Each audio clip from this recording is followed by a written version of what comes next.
Hi, welcome back to Coder Bytes. Time for some tips and tricks in the code editor. I've mentioned the right-click menu before. Here's the duplicate option, for example. But you can actually duplicate blocks using the standard Ctrl-C, Ctrl-V keyboard shortcuts as well. This even works on multiple blocks if you duplicate a repeat loop. Instead of dragging blocks to the trash can, you can simply click them and then hit the delete button on your keyboard. If you want to delete all the code, you can right-click the black area and select Delete All Blocks.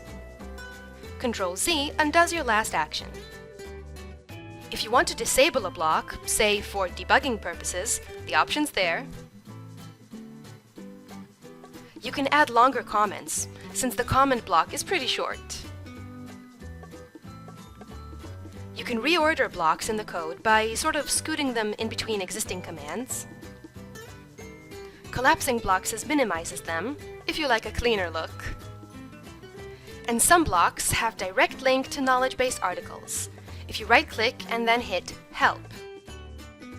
Alright, hope you like these tips. See you next time.